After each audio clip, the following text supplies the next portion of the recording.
سيد الإنس والجان وعلى آله وأصحابه ذوي الخير والإحسان أما بعد فأعوذ بالله من الشيطان الرجيم بسم الله الرحمن الرحيم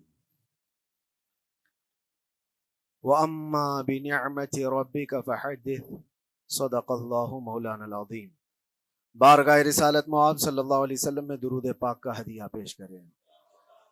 اللہم صلی علی سیدنا و مولانا محمد معدن الجود والکرم وآلہ واصحابہ الکرام وابنہ الکریم وبارک وسلم صلاة دائمة سرمدا ابدا۔ قرآن عظیم میں اللہ رب العزت ارشاد فرماتا ہے وَقَلِيلٌ مِّنْ عِبَادِيَ الشَّكُورِ، میرے بندوں میں شکر کرنے والے بہت کم ہیں۔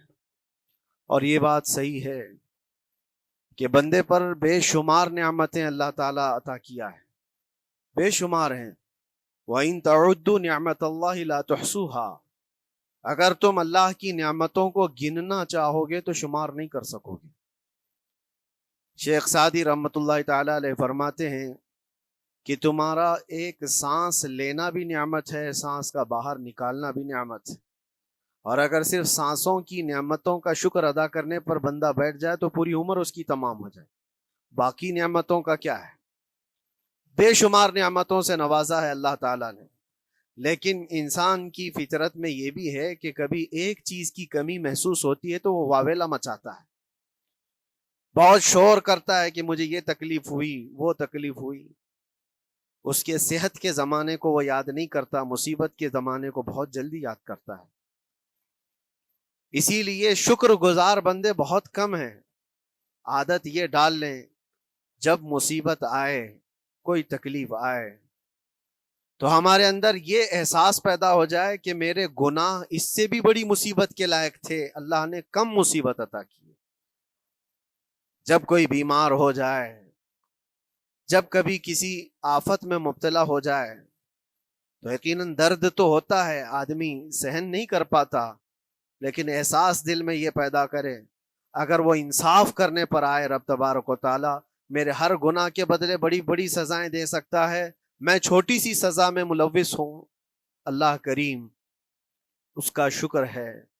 اسی طرح سے میرے عزیزو ایک بات میں آپ کو بتاتا ہوں، خاص طور پر ہمارے قید کے زمانے میں بہت سارے ایسے قیدی جیل کے اندر جانے کے بعد ان کے حالات ایسے ہو جاتے ہیں، وہ نا امید اور مایوس ہو کر کفریہ جملے بکنے لگ جاتے ہیں۔ ان کے حالات ایسے ہو جاتے ہیں کوئی خدا نہیں، اگر ہوتا تو ہماری سنتا، بہت کچھ عبادتیں بھی کرتے ہیں، نہیں جب قبول ہوتی ہے تو مایوس ہو جاتے ہیں۔ تو یہ تو اندر کے حالات ہیں، باہر بھی کسی کے ساتھ ایسا ہو سکتا ہے۔ میں تو 10 سال سے دعا کر رہا ہوں، اولاد ہی نہیں ہوئی، کوئی یہ کہتا ہے۔ شادی ہو گئی 10 سال ہو گئے، بچے نہیں ہو رہے ہیں۔ کوئی یہ کہتا ہے کہ میری بیٹی کا رشتہ ہی نہیں ہو رہا، ہر وظیفہ کر لیا، ہر دعا کر لیا، پھر یہاں سے نا امیدی، نا شکری۔ یہ جملے انسان کو کہاں تک پہنچا دیتے ہیں۔ ایک بات میں آپ کو بتاؤں، مولا علی کرم اللہ وجہہ الکریم کی یہ حکمت بھری بات ہے۔ ارشاد فرماتے ہیں جب کبھی مصیبت آئے اللہ کی طرف سے تو یہ امتحان ہے یا سزا ہے، کیسے پتا چلے؟ ظاہر سی بات ہے ہر کوئی یہ کہتا ہے یہ تو اللہ کی طرف سے امتحان ہے، آزمائش۔ ہم بھی اندر تھے تو یہ بار بار احساس دلایا جاتا تھا، اور بعض لوگ یہ کہتے تھے کہ اللہ کی طرف سے آزمائش ہے، امتحان ہے، اس کو گزار لیجیے۔ بعض مرتبہ امتحان ہے اور بعض موقعوں پر سزا ہے، اور سزا کب ہے اور امتحان کب ہے یہ کیسے پتا چلے؟ بہت بڑا فارمولہ ہے۔ مولا علی کرم اللہ وجہہ الکریم فرماتے ہیں جب کبھی تم پر کوئی مصیبت آئے تو یہ دیکھ لینا ان مصیبتوں کے دن میں تم اگر اللہ سے زیادہ قریب ہو گئے ہو، دعا زیادہ کرنے لگ گئے ہو، وظیفے زیادہ کرنے لگ گئے ہو، تو اس کا مطلب ہے کہ اللہ تعالیٰ تم کو امتحان میں رکھا ہے۔ اور اگر مصیبتوں کے آنے کے بعد بندہ دور ہو جاتا ہے اللہ سے، پھر وہ بپھر جاتا ہے، گناہ زیادہ کرنے لگتا ہے، تو سمجھ لو یہ سزا میں ملوث ہے۔ اب سب کی زندگی میں یہ مصیبتیں جب آتی ہیں تو خود اپنے آپ کو ریئلائز کرے، احساس کر کے دیکھے کہ مصیبت آئی ہے تو میرے ہاتھ میں تسبیح آ گئی یا پھر گالی گلوچ۔ مصیبت یا آفت آئی ہے میرے گھر پر تو میں عبادت اور نماز کی طرف زیادہ جا رہا ہوں یا پھر عیش و عشرت کی طرف زیادہ جا رہا ہوں، تو تمہیں خود پتا چل جائے گا کہ تم اللہ کی طرف سے امتحان میں ہو یا پھر سزا میں ہو۔ میرے عزیزو، بہت مقامات ایسے ہیں جہاں پر بظاہر مصیبت کی حکمت ہمیں نہیں معلوم ہوتی کہ کیوں آئی یہ مصیبت، کیوں دی گئی ہے ہمیں ایسی تکلیف۔ اسی کا نام تقدیر ہے کہ اللہ تعالیٰ کے لکھے ہوئے پر راضی رہنا یہ مومن کی شان ہے۔ مومن کو ہمہ وقت اللہ تبارک و تعالیٰ کی طرف سے لکھی ہوئی اس تقدیر پر راضی رہنا ہے۔ آپ کو میں ایک بات بتا دوں، حضرت ابو جندل ایک صحابی ہیں، مکہ مکرمہ میں ایمان لائے۔ رسول پاک صلی اللہ تعالیٰ علیہ وسلم جب ابھی مکہ میں تھے، اس وقت غریب صحابہ کو کفار مکہ، مشرکین مکہ کس طرح سے پکڑ کر مارتے تھے، کیسے کیسی سزائیں دیا کرتے تھے۔ اسی اسنا میں اللہ کے نبی صلی اللہ علیہ وسلم ہجرت کر کے مدینہ تشریف لے گئے، لیکن جو ابو جندل تھے یہ قید میں تھے، قید میں تھے۔ ان کا باپ خود ان کو قید میں رکھا ہوا تھا، اور ایسی قید کہ زنجیریں بندھی ہوئی رہتی تھی، مسلسل کئی سال گزر گئے۔ حضور پاک صلی اللہ تعالی علیہ وسلم کی ہجرت کے 6 سال گزر جانے کے بعد 7واں سال تھا جب آپ کو بتاؤں حدیبیہ کا وہ منظر پیش آیا جس کو صلح حدیبیہ کہا جاتا ہے۔ تقریباً 1400 صحابہ کے ساتھ رسول کریم صلی اللہ تعالی علیہ وسلم عمرہ کرنے کے لیے آئے، لیکن اس وقت مکہ کے کفار و مشرکین مکہ سے تقریباً 35 کلومیٹر باہر دور آپ کا راستہ روک لیا، کہا ہم آپ کو عمرہ کرنے نہیں دیں گے، آپ کے اصحاب کو، آپ کے صحابہ کو ہم مکہ میں انٹر ہونے نہیں دیں گے۔ جنگ جیسی نوبت آ گئی تھی، لیکن حضور پاک صلی اللہ تعالی علیہ وسلم اور صحابہ احرام پہن کر کے عمرہ کرنے کے لیے آئے، تو پھر درمیانی راستہ یہ اختیار کیا گیا۔ حضور پاک صلی اللہ علیہ وسلم نے فرمایا کہ ہم صلح کر لیتے ہیں، کچھ ایگریمنٹ ہو جائے ہمارے اور تمہارے درمیان، جنگ نہیں کریں گے، آج سے جنگ بندی ہو جائے۔ تو کفار مکہ اس بات پر راضی ہوئے، اور اس کے بعد صلح، جس کو کہتے ہیں صلح حدیبیہ، یہ بہت مشہور ہے۔ صلح حدیبیہ ہوئی، اس میں سارے پوائنٹس جو لکھے گئے تھے ایگریمنٹ کے اندر وہ سب مکہ والوں کی حمایت میں زیادہ تھے، دبا کر کے انہوں نے صلح کی تھی اس طرح سے ان کے الزام کے مطابق۔ یعنی اگر کوئی مکہ سے بھاگ کر مدینے جائے تو انہوں نے ایگریمنٹ میں لکھایا تھا کہ آپ کو وہ شخص ہمیں واپس کرنا پڑے گا، اور اگر مدینے سے کوئی بھاگ کر ہمارے پاس آئے تو ہم اس کو اپنے پاس رکھیں گے، ہم باہر واپس نہیں بھیجیں گے۔ تمہارا کوئی آدمی ہمارے پاس آ گیا بھاگ کر کے، یا ہمارا ہی وہاں رہنے والا کوئی آدمی آ گیا آپ کی امان سے نکل کر کے، تو ہم اس کو اپنے پاس رکھیں گے۔ ایسی بہت ساری شرطیں تھیں۔ میں کیوں کہہ رہا ہوں یہ بات سن لیجیے۔ یہ صلح حدیبیہ ہو گئی، ایگریمنٹ ابھی لکھا جانا تھا۔ وہ ابو جندل صحابی جو کئی سالوں سے مکہ میں قید میں تھے، زنجیریں توڑ کر کے وہ باہر نکل آئے، اور جب ان کو یہ خبر ملی کہ مکہ سے 35 کلومیٹر دور اللہ کے نبی صلی اللہ تعالی علیہ وسلم اپنے صحابہ کے ساتھ پڑاؤ ڈالے ہوئے ہیں اور تشریف لانے والے ہیں، کسی طرح بچ بچاتے ہوئے وہ وہاں پہنچ گئے حدیبیہ کے مقام پر۔ جیسے ہی وہ پہنچے صحابہ میں ایک شور ہو گیا۔ صحابہ جانتے تھے کہ کتنے سالوں سے ابو جندل قید میں ہے، طرح طرح کی اذیتیں اٹھاتا ہے، بہت مصیبتیں اٹھائی ہیں ابو جندل۔ دیکھا ان کے جسم پر پورے زخموں کے نشان تھے، ہاتھوں اور پیروں میں زنجیریں لٹکی ہوئی تھیں۔ وہ اسی حالت میں صحابہ کے پاس آ گئے، صحابہ سب نے سینے سے سینہ لگایا، استقبال کیا، ابو جندل تم آ گئے ہمارے پاس، آ گئے۔ اب بات سنو، بڑی حیرت کی ہے، ایگریمنٹ لکھا جا رہا تھا اور ابو جندل مکہ سے فرار ہو کر کے آئے تھے۔ ابو جندل کا جو باپ ہے اور دوسرے جو رئیس مکہ کے تھے، قریش کے سردار، سبوں نے ہاتھ روک لیا اور کہا ہمارا ایک آدمی بھاگ کر آپ کے پاس آیا ہے، ایگریمنٹ کے مطابق اس کو آپ ہمیں واپس کرنا ہوگا، واپس لوٹانا ہوگا۔ مکہ میں رہنے والا شخص آپ کے پاس آیا ہے، وہ ہمارا قیدی ہے۔ حضور پاک صلی اللہ تعالی علیہ وسلم نے فرمایا ابھی تو لکھا نہیں گیا، اس سے پہلے وہ آیا ہے، چھوڑ دو اس کو، اس کے بعد جو بھی ہوگا اس پر عمل کریں گے۔ مکہ والوں نے کہا نہیں، ہم نہیں مانتے اس چیز کو۔ حضور پاک صلی اللہ تعالی علیہ وسلم نے یہاں تک فرمایا اس ایک شخص کو میری ضمانت میں دے دو، باقی تمہاری ساری شرطیں منظور کر لی جائیں گی، وہ رحمت للعالمین۔ نبی اکرم صلی اللہ تعالی علیہ وسلم اپنے غلاموں پر رحم کیسے نہ کریں؟ جب ان حالات میں دیکھا ابو جندل کو تو صحابہ بھی حضور کے پاس آئے اور کہا یا رسول اللہ صلی اللہ علیہ وسلم صلح کیوں کر رہے ہیں ان کے ساتھ؟ جنگ کریں گے ہم ان کو، ہم نے بدر میں، احد میں، خندق میں ان کے ساتھ جو مقابلے کی ہمیں تجربہ ہے، ہم ان کے پرخچے اڑا دیں گے، آپ اجازت دیں ہم جنگ کریں گے۔ اللہ کے نبی فرماتے ہیں میں جو دیکھ رہا ہوں وہ تم نہیں دیکھ رہے ہو، اللہ کا حکم نہیں ہے جنگ کرنے کا، صلح ہے۔ صلح ہو گئی، لکھا جا رہا تھا، اور یہ ابو جندل آئے۔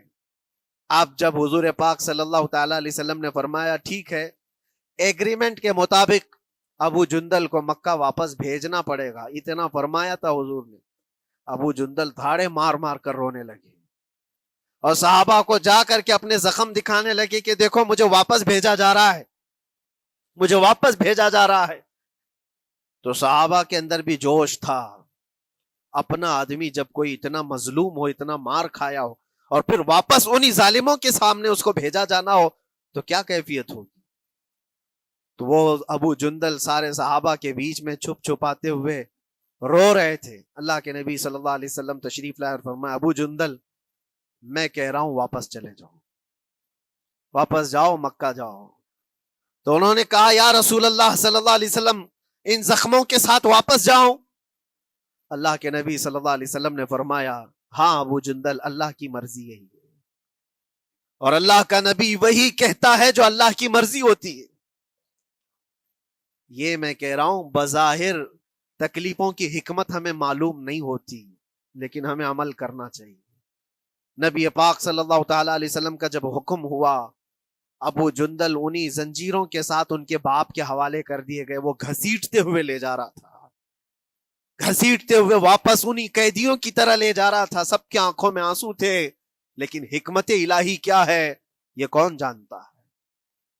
بظاہر اللہ تبارک و تعالیٰ کی طرف سے یہ دی ہوئی آزمائشیں، یہ تکلیفیں، اس کی حکمت وہ بہتر جانتا ہے۔ جب ابو جندل کو واپس کیا گیا ایک سوال اٹھتا ہے میرے عزیزو، یہ میں قید کی حالت میں رہ کر کے ایک شخص نے مجھ سے سوال کیا تھا، آپ تو اللہ کے نبی صلی اللہ تعالی علیہ وسلم کی ناموس کی بات کرتے ہو، حضور کی محبت کی بات کرتے ہو، ان کے عشق کی بات کرتے ہو، اور یہ بھی کہتے ہو کہ نبی پاک صلی اللہ تعالی علیہ وسلم دستگیری کرتے ہیں، اپنے غلاموں کی مدد کرتے ہیں، تو اتنے دنوں سے کیا آپ نے حضور کو نہیں پکارا؟ کیا رسول پاک صلی اللہ تعالی علیہ وسلم سے محبت اور عشق کی بات کے بعد آپ نے بھیک نہیں مانگی؟ اس وقت یہ واقعہ یاد آیا، میں تو ابو جندل کے پاؤں کے ناخن کی مٹی کے برابر بھی نہیں۔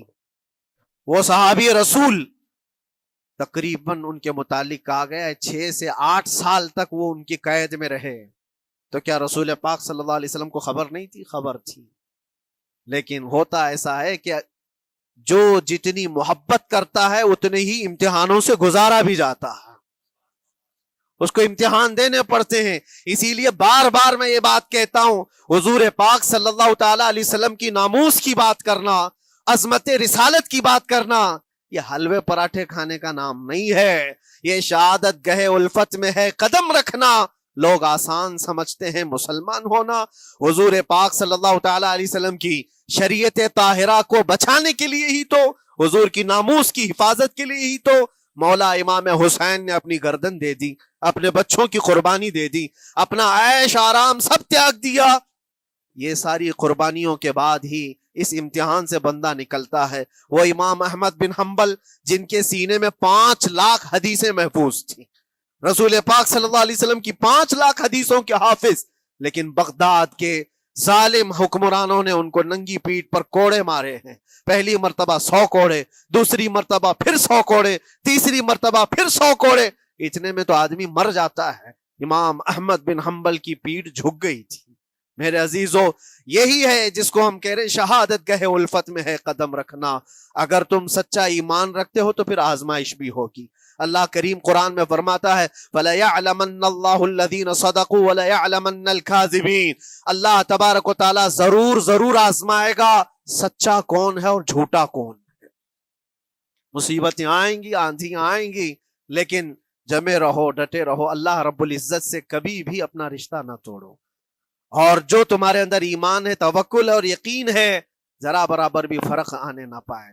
آج نہیں قبول ہوئی کل ہوگی، کل نہیں قبول ہوئی پرسوں ہوگی، کبھی نہ کبھی تو دعا قبول ہوگی. دنیا داروں کے دروازے کھٹکھٹاتے ہیں تو ایک نہ ایک دن دروازہ کھلتا ہے. وہ ارحم الراحمین ہے، وہ ارحم الراحمین ہے، دروازے کھولتا ہے، لیکن وہ بہتر جانتا ہے کس وقت دروازہ کھلنا چاہیے. ہم اپنی مرضی کے مطابق رب کو نہیں چلا سکتے. مولا تعالیٰ جیسا چاہے ہمیں ویسا چلنا چاہیے. ایک بات اور میں بتا دوں سید، یہ تو دوسرے لوگوں کی بات ہے جس میں ہمارے قصور ہیں، ہمارے جرم ہیں، ہمارے گناہ ہیں، جس کی وجہ سے مصیبتیں آئیں گی. لیکن اللہ کے نبی کا کوئی گناہ نہیں ہوتا. جو نبی ہوتے ہیں وہ معصوم ہوتے ہیں.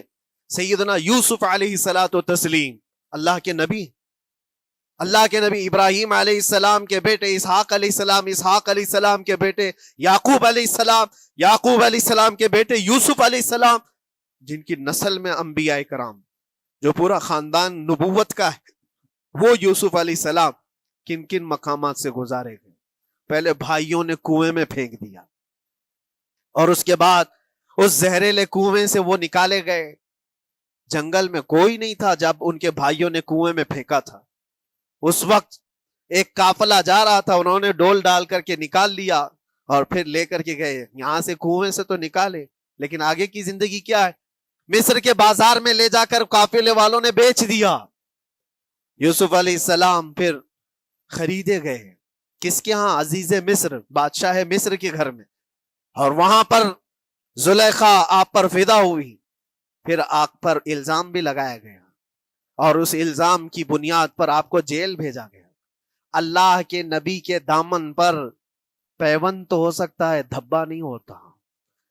کسی گناہ کا تصور بھی وہ نہیں کرتے، وہ معصوم ہوتے ہیں. لیکن بغیر کسی قصور کے، بغیر کسی جرم کے آپ کو جیل بھیجا گیا. یوسف علیہ الصلوۃ والتسلیم جیل جب گئے، وہ نبی ہو کر کے، اور اس کے بعد دن کٹتے رہے. دن کیسے؟ ہفتے، ہفتے کیا مہینے، مہینے کیا سال. یوسف علیہ الصلوۃ والتسلیم کے 7 سال گزر گئے. جب کبھی کسی انوسنٹ کو، بے قصور آدمی کو تکلیف دی جاتی ہے تو اس کو احساس زیادہ ہوتا ہے. اور جرم کی وجہ سے جب کوئی تکلیف میں آتا ہے تو کمپرومائز کر لیتا ہے، میں ایسا غلطی کیا تھا، مجھے یہ جھیلنا پڑ رہا ہے. لیکن جس کا جرم ہی نہیں، نہ کردہ گناہ کی سزا جب دی جاتی ہے، بندہ بہت بکھر جاتا ہے، ٹوٹ جاتا ہے. لیکن وہ اللہ کے نبی تھے. توکل کیسا تھا، یقین کیسا تھا، صبر کے ساتھ نکالے. لیکن ایک بہت پیاری بات ہمیں ملتی ہے میرے عزیزوں، وہاں قیدی اور بھی تھے، اور یوسف علیہ السلام کو اللہ تعالیٰ نے ایک معجزہ عطا کیا تھا. وہ خوابوں کی تعبیر سچی سچی بتاتے تھے. خواب کی تعبیر ہوا کرتی ہے، جو بھی خواب دیکھتا ہے آدمی، اس میں اشارہ ہوتا ہے اللہ کی طرف سے. تو 2 قیدیوں نے خواب دیکھا تھا. یہ قرآن پاک کے سورہ یوسف میں پورا موجود ہے، 12ویں پارے میں. 2 قیدیوں نے خواب دیکھا، اپنا اپنا خواب انہوں نے بیان کیا یوسف علیہ السلام کو. ایک قیدی نے دیکھا کہ وہ سر پر روٹیاں رکھ کر کے لے جا رہا ہے اور پرندے نوچ نوچ کر کھا رہے ہیں. دوسرے نے دیکھا کہ وہ انگوروں کو نچوڑ کر کے اس کے رس پی رہا ہے. تو انہوں نے بتایا یوسف علیہ السلام کے پاس، ایسا ایسا ہم نے خواب دیکھا ہے، اس کی تعبیر کیا ہو سکتی ہے؟ سیدنا یوسف علیہ السلام فرماتے ہیں، میں دونوں کے خواب کی تعبیر بتاؤں گا، لیکن اس میں سے ایک بندہ، اس سے آپ نے کہا تو وعدہ کر کے میرا بھی کام کرے گا، میرا بھی ایک کام ہے تو کرے گا. 7 سال گزر گئے تھے. جو بادشاہ مصر تھا وہ بھی بدل چکا تھا. جس نے قید میں ڈالا تھا وہ ختم ہو گیا، دوسرا آیا، تیسرا آیا، جو بھی آیا، لیکن حکومت بدلی ہوئی تھی. تو خواب کی تعبیر بتانے سے پہلے ایک قیدی سے یوسف علیہ السلام نے کہا کہ میرا کام تو کرے گا. اس نے کہا ہاں، آپ جو کہیں گے میں کروں گا. تو سنو، تعبیر یہ ہے، جس کے سر پر روٹیاں رکھی ہوئی اور کوے کھا رہے تھے یا پرندے کھا رہے تھے، اس کی تعبیر یہ ہے کہ ان قریب تجھ کو موت کی سزا سنائی جائے گی. وہ غمگین تھا. دوسرے سے کہا تو انگور کے رس نچوڑ کر پی رہا تھا، تیرے خواب کی تعبیر یہ ہے کہ ان قریب تجھ کو رہا کر دیا جائے گا، تو آزاد ہوگا.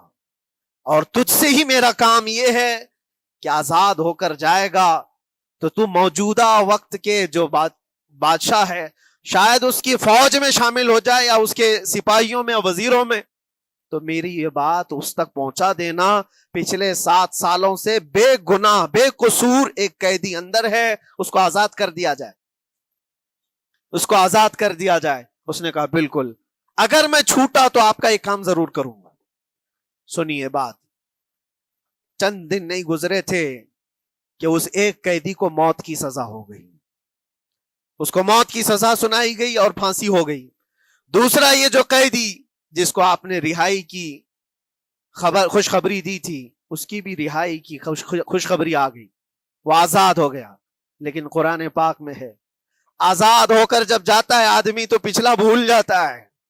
اکثر ایسا ہی ہوتا ہے، کیا جیل کے دوست کون تھے کیا تھے کچھ پتا نہیں، اور آدمی تو یہ سوچتا ہے دوبارہ کبھی ادھر کے دروازے کو بھی نہ دیکھو۔ آیا اور بھول گیا، یوسف علیہ السلام نے جو کام دیا تھا وہ بھول گیا، یہاں تک کہ قرآن میں اللہ فرماتا کئی سال گزر گئے، 1-2 دن نہیں، سالوں گزر گئے، اور وہ بادشاہ کی فوج میں شامل تھا یا بادشاہ کے مصاحبین میں شامل تھا، قریبی لوگوں میں۔ ایک زمانے کے بعد مدت ہوئی، اور اس وقت سوچیے آپ کتنا وقت حضرت یوسف علیہ السلام نے کاٹا ہوگا۔ ایک دن آپ بے اختیار رو پڑے اللہ کی بارگاہ میں۔ یہ میں آپ کو بتا رہا ہوں، کبھی کبھار انسانی فطرت کا تقاضا ہے، اللہ تبارک و تعالیٰ کی بارگاہ میں رو پڑے اور کہا اے رب العالمین، اے ارحم الراحمین، یہ دن کب ختم ہوں گے؟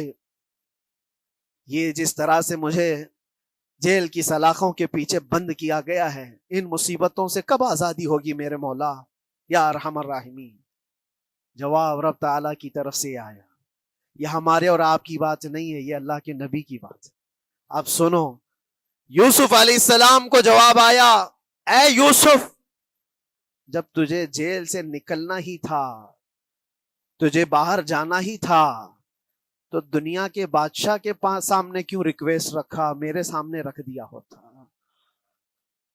اللہ اکبر، یہ توکل کا اعلیٰ درجہ ہے۔ اتنی مصیبتوں کے بعد بھی تم نے اس سپاہی کو کیوں اپنا قاصد بنا کر بادشاہ کے سامنے بھیجا کہ میری آزادی ہو جائے؟ یوسف علیہ السلام بہت روئے، سجدے میں گر کر کے مولا مجھے معاف کر دے، اور میرے ہر شے کا تو مالک ہے، اب میں زندگی بھر قید میں رہوں یا آزاد رہوں یہ تیری مرضی پر ہے۔ میرے عزیزو، پھر یوسف علیہ السلام کے ساتھ کیا ہوا؟ بادشاہ نے خود ایک خواب دیکھا اور وہ پریشان تھا، خوابوں کی تعبیر کوئی بتا نہیں رہا تھا۔ تب اس قیدی کو چھوٹے ہوئے کو یاد آئی بات کہ جیل میں ایک آدمی ہے جو سچی سچی تعبیر بتاتا ہے۔ پھر اس نے بادشاہ سے کہا ایک قیدی بہت شریف اور صالح ہے، وہ سچی تعبیر بتائے گا، آپ کہے تو میں اس کو لے آؤں۔ اور اس نے مجھے یہ کہا بھی تھا کہ اس کو آزاد کرنا ہے، آپ کے پاس ریکویسٹ رکھنی ہے کہ وہ بے قصور قید میں ہے۔ بادشاہ نے معلومات حاصل کی اور اس کے بعد پروانہ دے دیا کہ اس قیدی کو آزاد کیا جائے جس کو بے قصور رکھا گیا ہے، اور میرے خواب کی تعبیر بتائی جائے۔ یوسف علیہ الصلوۃ والتسلیم کو لوگ آئے لینے کے لیے۔ اب یہاں منظر اور ہے میرے عزیزوں، کہا کہ بادشاہ نے خواب دیکھا ہے، اس کی تعبیر بتائے۔ آپ نے تعبیر تو بتا دی کہ کیا ہونے والا ہے اگلے 7 سالوں میں بادشاہ کے ساتھ، یہ ساری تعبیر بتائی، لیکن جب آزاد کرنے کی بات آئی تو آپ نے کہا رہنے دو، اب مجھے قید میں رہنے دو، اس لیے کہ آپ کو یہ احساس ہوگا کہ میں بادشاہ کے پاس کیوں رکھا ہے اس مقدمے کو۔ لیکن بعد میں بادشاہ اور اس کے مصاحبین اور اس کے وزیر آپ کو اصرار کرتے ہوئے لے گئے اور لے جا کر کے سیدھے وزیر اعظم کے تخت پر بٹھا دی، سیدھے وزیر اعظم کے تخت پر بٹھا دیا۔ پھر رب تبارک و تعالیٰ نے فرمایا اے یوسف، جب تک ہم چاہیں تب اندر رہے گا آدمی، اور جب ہم چاہ لیں باہر تو پھر اپنی مرضی سے کوئی اندر بھی نہیں رہ سکتا۔ حقیقت ہے میرے عزیزو، جب مصیبتوں کے ختم ہونے کا وقت آئے پھر پوری دنیا کھڑی ہو کر کے بھی تم کو مصیبت نہیں دے سکتی، تکلیف نہیں دے سکتی۔ اور رب تبارک و تعالیٰ نے فرمایا وَإِن يَمْسَسْكَ اللَّهُ بِضُرٍّ فَلَا كَاشِفَ لَهُ، اگر تم کو اللہ کی طرف سے کوئی مصیبت آئے تو کوئی اس کو ہٹانے والا نہیں ہے. وَإِن يَمْسَسْكَ اللَّهُ بِخَيْرٍ فَلَا رَادَّ لِفَضْلِهِ، اور اگر اللہ تبارک و تعالیٰ کوئی بھلائی کسی بندے کو دے دے تو دنیا کی کوئی طاقت اس کو روک بھی نہیں سکتی. آج اگر رب تبارک و تعالیٰ ہم کو کوئی مقام اور مرتبہ دے دے، کوئی عزت اور انعام دے دے، سارے کتے بھونکتے رہیں، اس انعام کو کوئی رد نہیں کر سکتا. اللہ تبارک و تعالیٰ کا دیا ہوا فضل اس کو کوئی کاٹ نہیں سکتا، اور اس کی دی ہوئی مصیبت کو کوئی دوسرا ٹال بھی نہیں سکتا. اسی لیے آؤ لگے رہو اسی بارگاہ میں اور عرض کرو کہ مولا مجھ سے جو خطائیں ہوئی ہیں اس کو درگزر فرما دے، اور جس طرح کی بھی تو زندگی دیا ہے یہ تیرا شکر ہے مولا. شکر ادا کرنے کی عادت ڈال لو. اللہ تبارک و تعالیٰ فرماتا ہے لَإِن شَكَرْتُمْ لَأَزِيدَنَّكُمْ، اگر تم شکر ادا کرو گے تو میں اور زیادہ عطا کروں گا، اور زیادہ عطا کروں گا. آج اگر تھوڑی سی مصیبت ہے تو شکر ادا کرو کہ مولا بڑی مصیبت تو نہیں آئی ہے، یہ بھی تیرا کرم ہے، تیرا احسان ہے. مصیبت زدہ لوگوں کو دیکھتا ہوں تو پھر میں یہ کہتا ہوں ہاتھ بھی سلامت ہے، پیر بھی سلامت ہے، آنکھ بھی سلامت ہے، زبان بھی سلامت ہے، دماغ بھی چل رہا ہے. کیا یہ شکر کرنے کا موقع نہیں ہے؟ یہ شکر کرنے کا مقام نہیں ہے؟ آؤ ہر دن اللہ کا شکر ادا کرو، شکایتیں کم کرو. اللہ تبارک و تعالیٰ کو یہ زندگی پسند ہے. وآخر دعوانا ان الحمد للہ رب العالمین.